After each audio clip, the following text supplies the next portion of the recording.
for you. Len's bush is burning, it's burning for you.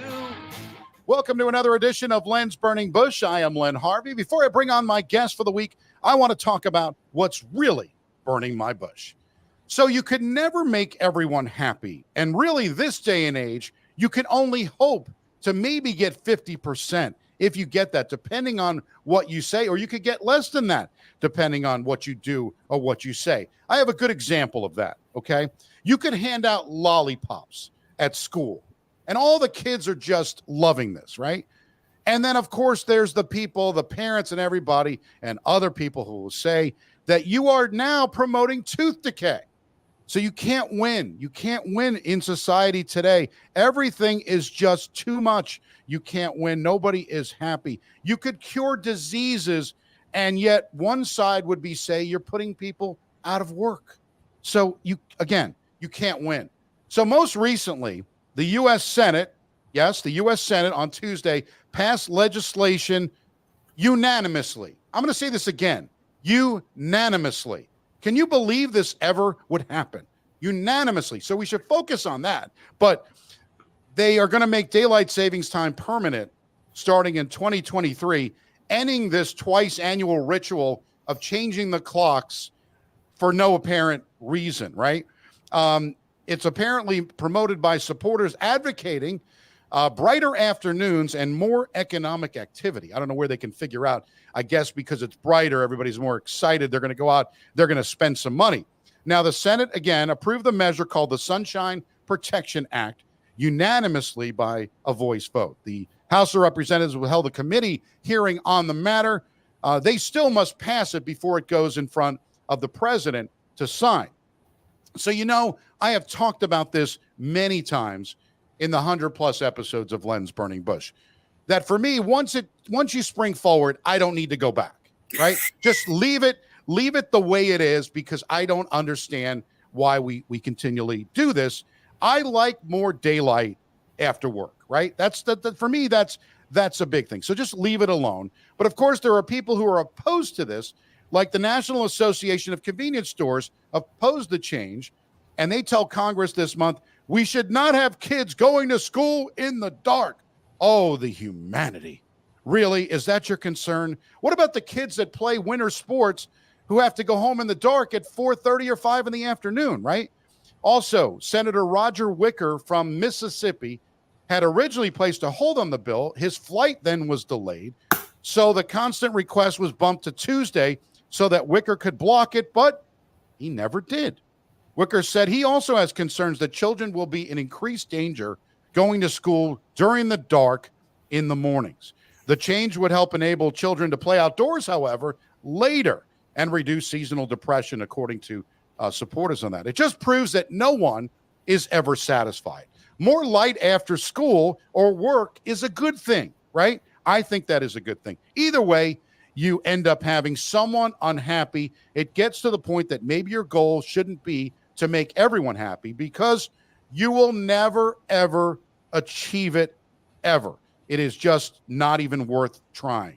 Now, passing a bill through the House is generally a lot easier than the Senate, but there's still the opportunity for those standard time proponents or the clock-changing enthusiasts, as I like to say, to block the legislation. Daylight savings time has been in place nearly all of the U.S. since the 1960s, and they first tried it in 1918. Year-round daylight savings time was used during World War II. Now, it was adopted again in 1973 in a bid to reduce energy because of an oil embargo back then, and repealed just a year later. So maybe we might be in that same boat, right? We're trying it again after what we did in 1973. This bill would also allow Arizona, Hawaii, who do not observe daylight savings time, to remain on standard time, as well as American Samoa, Guam, the Northern Mariana Islands, Puerto Rico, and the U.S. Virgin Islands. See, you learned something on Len's Burning Bush. So whether you like it or not, we may have more daylight in the afternoon in the winter. It may be a good thing. With that being said, it's time to bring on my guest for the week. She is an entertainment lawyer extraordinaire who has been on-air talent in New York, in Miami, Florida, in the 305. Please welcome Giancarla Sambo, Esquire, to Len's Burning Bush.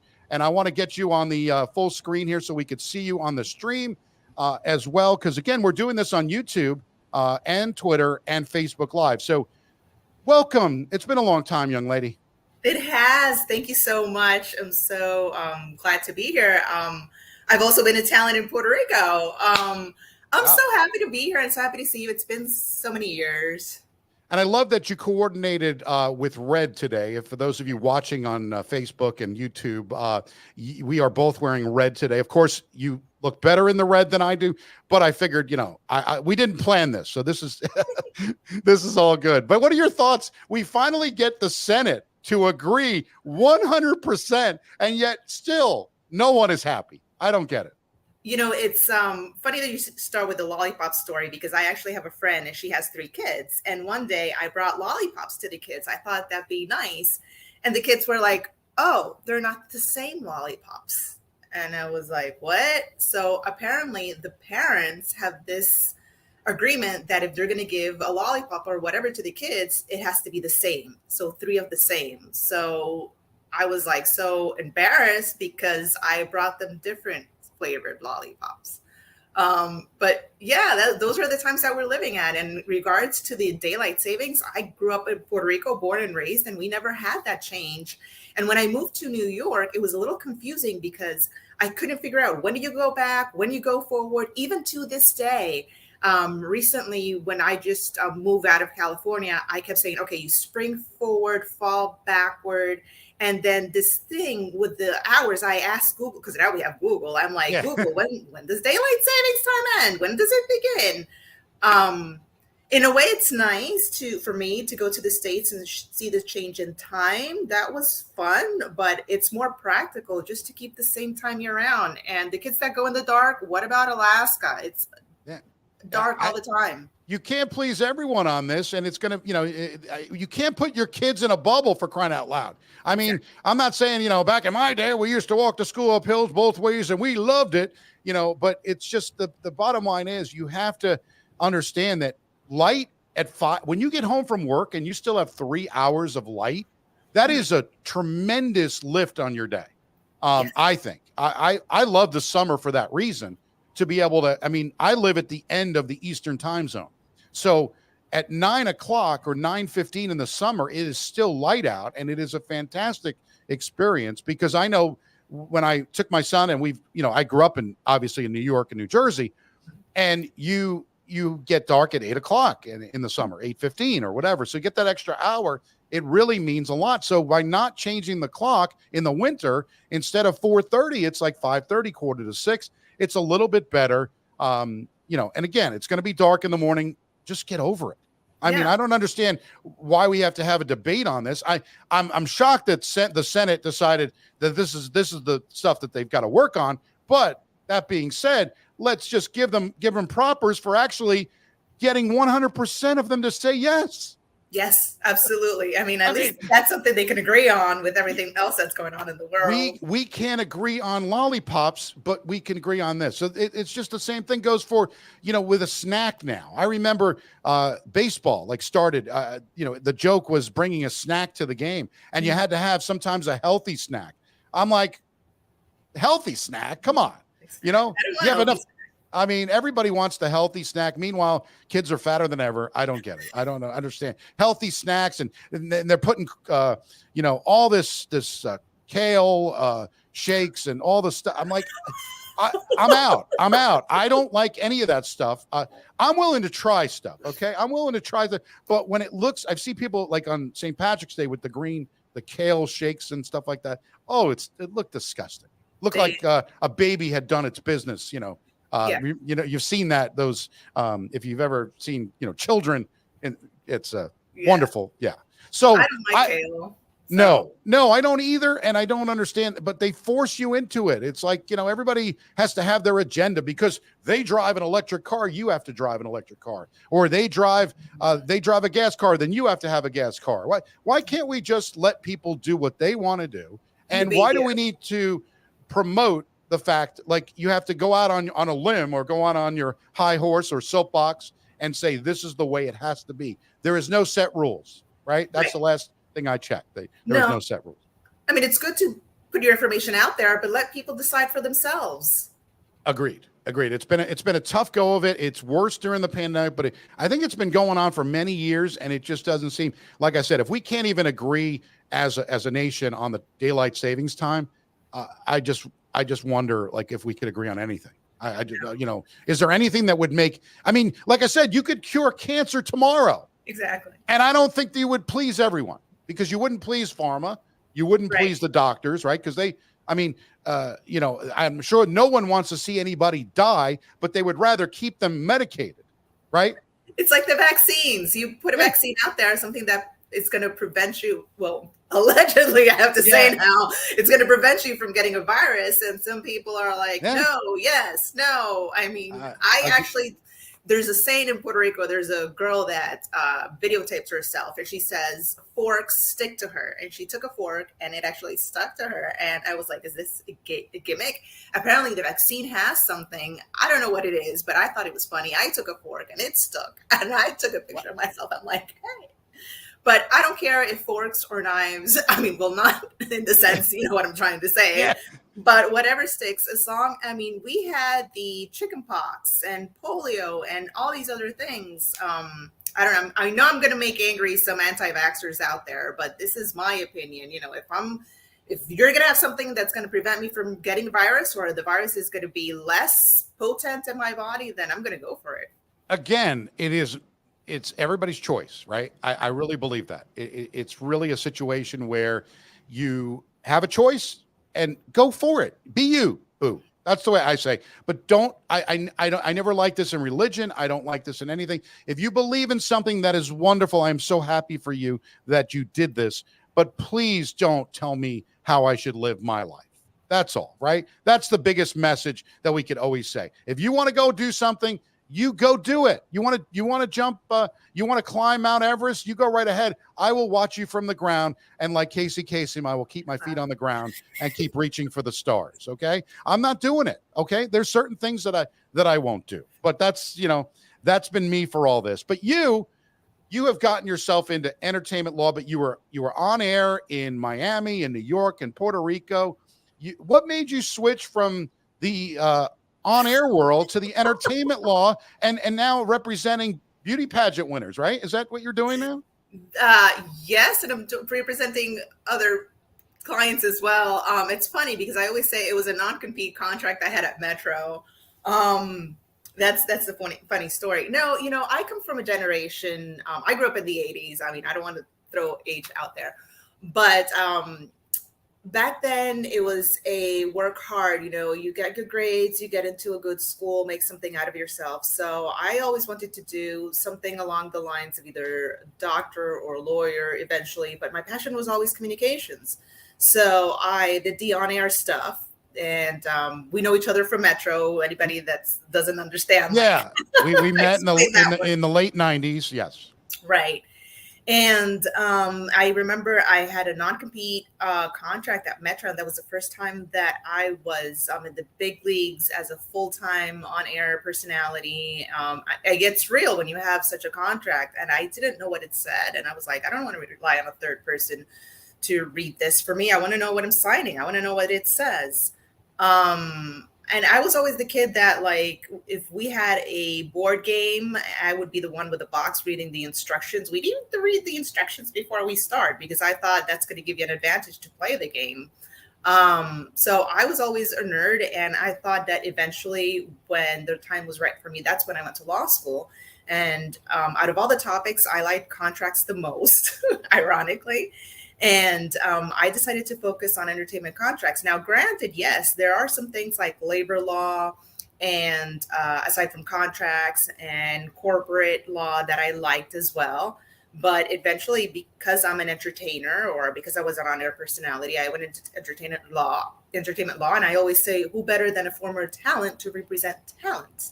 Well, of course, that makes a lot of sense because that's why you see a lot of even in the sports world, you see a lot of former players or, they played a little bit and they can certainly advise their clients a little bit better. So that does make a lot of sense.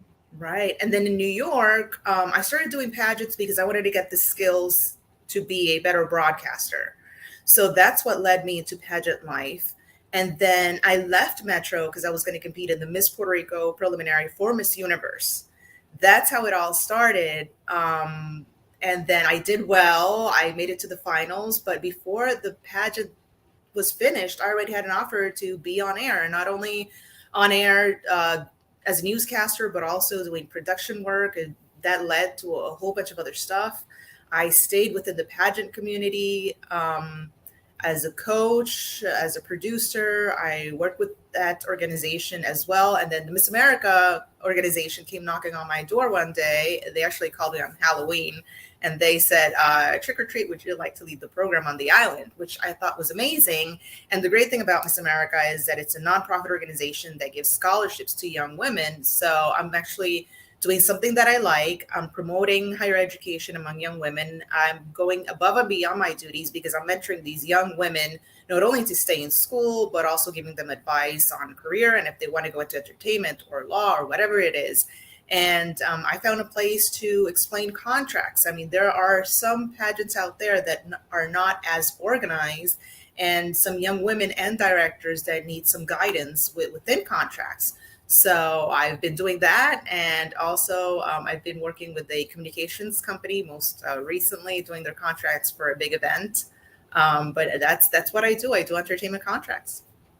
Well, it sounds exciting. I mean, in terms of, people that are analytical and people that, you want to help them, because there's a lot of things in that we look at on a day-to-day basis. People just sign, right? They don't know what they're really signing. They do. And the problem that I find is that if you're in a competition, whether it is sports or pageant or whatever, and suddenly you win, you're so excited and you're full of this enthusiasm, and they say, sign this, and you sign it. You don't think about it twice. And that's when you have to stop. And that's wrong. You need to be cool, calm, and collected when you're going to read something first and foremost. And if you have any questions, you do have the right to consult an attorney of your choosing and then sign. You don't have to sign it because it's in front of you. Like I tell these young women, there are other competitions. If you don't like the terms and conditions, you can always negotiate. And if you are butting heads and unable to negotiate, there are other competitions out there. But the key is, what is it that you want to accomplish? Because whether it's a sports competition or a pageant, what's the goal behind it? Did you just want to have that title? Or is it because you want to have an advancement in your career? Do you see yourself as a broadcaster or maybe as an attorney for athletes or talents or whatever it is? But just read before you sign on the dotted line. Exactly. Well, you are helping so many people, and it is a good thing. So I'm glad you're doing well. I don't know. You mentioned, we were talking off the air about Instagram, which Yes. you and I both. I mean, we like it. We don't like it. But apparently, Britney Spears has been liking it. But then she has taken a break. Now, apparently, she's made a return to Instagram 2 days after what appears to be a sudden disappearance. Why this is news, I don't know. I'm trying to figure out. I mean, I like Britney, free Britney, right? We all want to, but she's apparently back to her old habits, posting pictures, eyes locked on the camera. She's also been, I mean, if you ever follow Britney Spears on Instagram, the pictures are a little racy. I noticed with Britney. Sells. Yeah, It sells. Britney sells. Risky sells. Exactly. But, again, she's having it. And apparently Kanye was suspended from Instagram or Twitter or whatever he was suspended on because of what he said and what he did. And, Kardashian was all for the suspension. But then she doesn't really have a leg to stand on. She is dating Pete Davidson. Have you seen this? I mean, no. Again, nothing against Pete Davidson. If he can get what he gets, that's wonderful. I've never found him very funny. I try to like him, but I really can't. But apparently he's got a new tattoo now. I don't know if you've seen this. My girl is a lawyer tattoo tribute. What is him? What is like? Didn't he have a relationship that ended pretty badly about a year or two ago with Ariana Grande? Yeah. Yeah. I don't even know. Well, I think his appeal to me is that I find him real. I find him very appealing because he's a guy, I think he's from Jersey and Staten Island, actually. I think. Staten Island. Okay. That's okay. Well, yeah. The tri-state area. It's all. Yeah, you're good. You're in the same boat. It's all good. It's all good.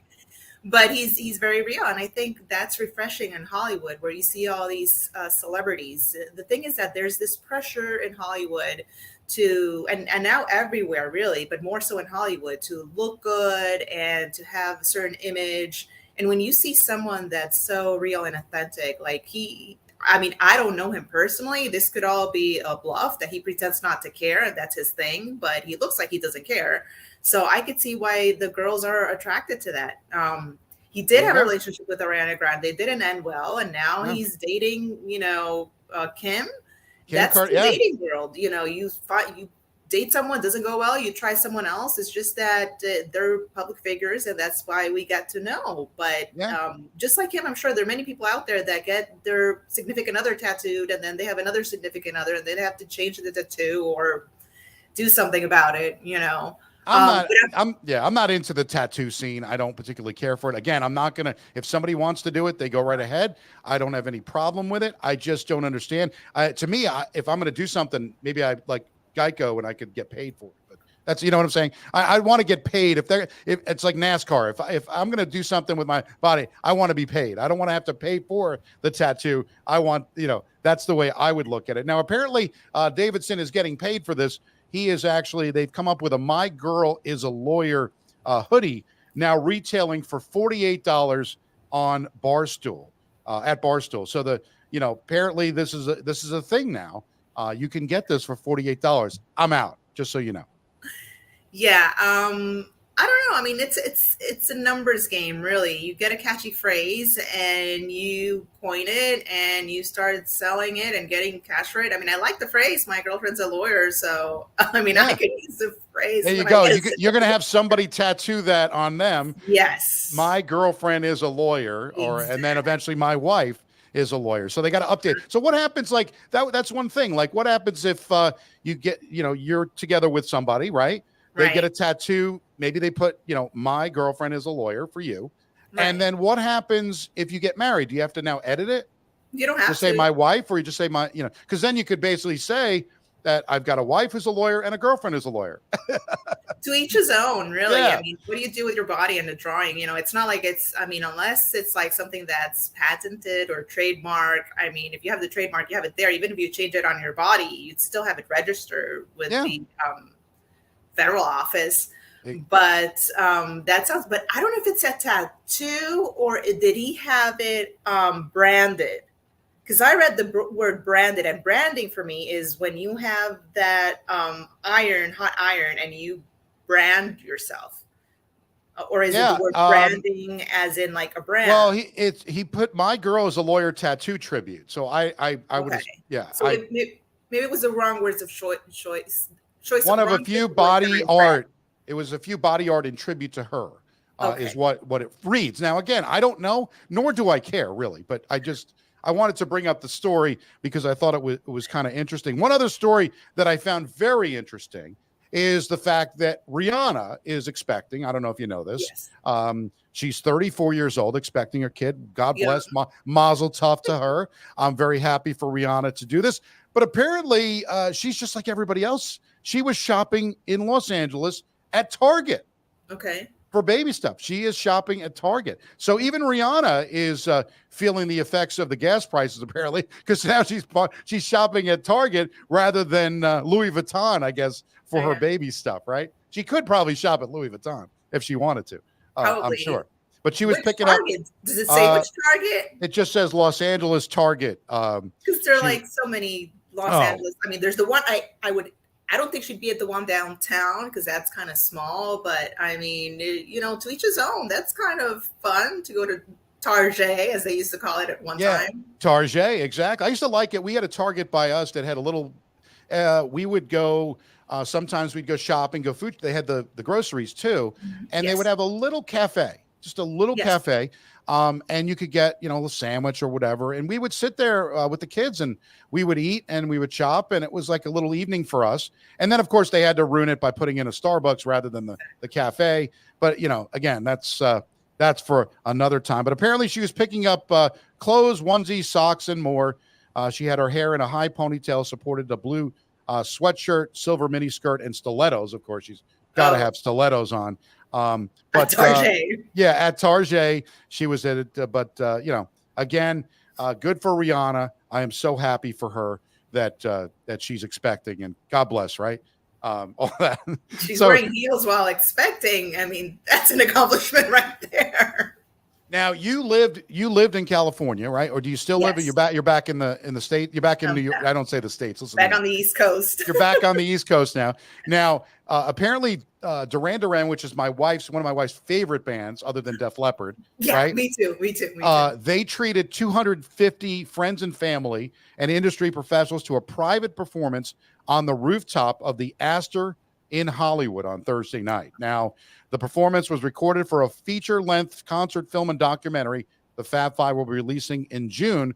And I think I was reading somewhere where they're giving some money to the Ukraine or something with this for the Ukraine. So very good stuff. I've never once was a really big fan of Duran Duran, but this is kind of nice. Kind of like a little, you're there. Oh, wow. We have a concert now we can go to. That was kind of nice. Yeah, I love Duran Duran as well. And it's nice, that they're putting their effort for what's going on in the Ukraine, Yeah. I just read a story this morning that pregnant women were leaving the hospital as the hospital was being bombed. And I mean, just to be so vulnerable in a situation as a human, and all of a sudden where the place you're at, it's a hospital, it's supposed to, get some relief or feel safe. And all of a sudden this is going on. I mean, this is just, I don't know. It's hard, tough times. Absolutely. What's not tough times, however, is apparently Mike Myers. I don't know if you saw during the Super Bowl, they kind of brought back a little bit of the Dr. Evil. Did you see that, the Super Bowl commercial? No. Where the GM commercial, like, he does the $1 million, right? Well, apparently Mike Myers back is many disguises. The first trailer for his upcoming show, The Pentaveret, where the actor will return to his roots a la Austin Powers, playing multiple roles in a new Netflix comedy. Now, I read it a little bit differently, and I got excited because I thought he was bringing back Austin Powers, but apparently it's just a new show with a lot of characters. I'm not as excited about that. I got to be honest. I was hoping for, when I was insolent, I was placed in a burlap bag and beaten with reeds. Pretty standard, really. I was hoping for back with the Austin Powers. I don't know if you watched the movie or not, but among the characters he plays is Lord Lordington, and a primary role will be Ken Scarborough, a Canadian journalist, as well. And it was created by Myers and Tim Kirby. The Pentaveret will be on Netflix. The first series will consist of 6 episodes and begin streaming on May the 5th. Everything is streaming these days. And are you caught up in all the streaming? Do you watch a lot of it? What are your thoughts? I did an episode on to binge or not to binge, and let me binge the way I want to binge, really. Right. And I don't like that they were asking us to do weekly and whatever. What are your thoughts of that? Well, the whole streaming platform thing, it's kind of a way of getting used to it for us old folks. The same thing with the podcast, it's the new radio, and streaming, it's the new television. It's a sign of the times. In a way, I feel it's really good, because before you used to have this major networks, and you had to, if one of these 3 or 5 or said no to you, then you had no project. But now with all these opportunities, people who want to put their product out there can. And the next thing is for viewers. Before, you had the water cooler talk at the next day at work, which was kind of fun. But now you can adjust it to your own schedule. So, I mean, it has its pros and cons, because like the family won't sit around the television. But I mean, I think that died out before even streaming started. So streaming is a good way, because you can watch your favorite programs at your own pace, at your own time. And it gives the opportunity for many independent producers out there. I like it. I've been binge watched a couple of shows. My favorite one was Mad Men. I really like that one. Yes. There are some also. I get to see many. There are international series from Spain, which I particularly enjoy because I know Spanish, but I've also seen some from Italy, and my Italian's a little rough, but I understand it. And I think there's Korean ones, and also some Saudi Arabian ones. But it's good because you get to see things from international perspective. I watch now. I'm watching Upload, which is I don't know if you're aware of that one, but it's like instead of going to heaven, now you go onto this Oh, like virtual world sounds and like a Logan's Run from 1976, like you die at 30, right. whatever. Yeah, it's Right. And I finished the 1400, which actually it's a remake of an original. But what I'm excited to see is that Quantum Leap is going to be back. And I remember watching Quantum Leap on TV like everybody else. But what's interesting is that Scott Bakula, he used to be the main character in Quantum Leap, or the actor who played the main character, now is off doing some other series. So it's interesting to see how this is all going to play out. But I'm for it. You know, it's a way of the times, and it's a way to make it work into your schedule. And now that we're gonna have the daylight savings, yeah, you're gonna have an extra. Yeah, you're gonna be lighter, and maybe you'll be outside more. Maybe we won't watch as much TV. I don't know. I love the TV. I've always have, and too. all the shows are just wonderful. I finished up watching The Marvelous Mrs. Maisel, the Yes. 4th season. Anybody watch that on Amazon Prime? The one thing I hate though, and I know why they do it, but everyone has their own little niche, every streaming service. So you have to almost subscribe to them all, and it gets to be Right. pretty expensive. Mm-mm. That's the problem, the right? Yeah, not necessarily. I- But you know what I'm talking about. Yeah, But yes, I also watched Marvelous Mrs. Maisel, although I stayed at the 2nd season. I don't know why I was turned off and didn't go with the 3rd. I might give the 4th one a try. Yeah, I love the show. It brings back memories as a kid going up to the Catskills and stuff like that. So in the first couple of seasons, you'll see that on it. But now, just a funny show. It is tremendous. I like Afterlife, Ricky Gervais. I always talk about that one. That's a good one to watch. If you, it's kind of interesting because you never would think that a woman dying of cancer and a man, staying around and would think contemplating suicide would be a show that would be funny, but it is. It is pretty good shows. But anyway, why don't you give everybody a chance if they want to have representation in the entertainment law or even civil law or everything? How must they get in touch with you, young lady? I have my website, giancarlasambo.com, just like it says my name right there. On the screen. Yeah. All the information is there. My email is also giancarlasambo@gmail. My phone number information is there, my office address, and also you follow me on social media. I am following you, and through the Lens Burning Bush, you can follow me, and I'm on Insta and Twitter. I like the way you say Insta. Like, Insta. because you're trying to be hip. I like that. Insta. See, if I say Insta, it's thinking about like Instapot. Like, it's not the same thing with me. It just, people are just like Insta for he's an old man. What is he? Insta, apparently. But, I am an old man, but you can like Lens Burning Bush on Facebook at Lens Burning Bush. You're watching it live on Facebook as well. You're watching it live on Twitter, and you're watching it streaming on YouTube. So make sure you hit the like, comment, subscribe, whatever the things you do. I guess you got to hit the bell. I really don't know half of the things that you got to do, but you're listening on iTunes, Spotify, Google Play, Podbean, iHeartRadio, TuneIn, and you could even ask Alexa to play Lens Burning Bush. Make sure you say Lens Burning Bush podcast, though. I think it works better that way when you do that. We're in countries and state. It's all over the place. You can find it, but it's been a pleasure to catch up with you this morning, Giancarla. It's the fact that you have an Esquire next to your name. I'm just honored to be in the same room because I've always said that I'm certainly not the smartest person in the room, but now we confirmed it that I'm not. No. It's been so great talking to you. I miss working at Metro with everyone, and I'm seeing the other podcasts with the other people that used to work with us at Metro. I really miss those times.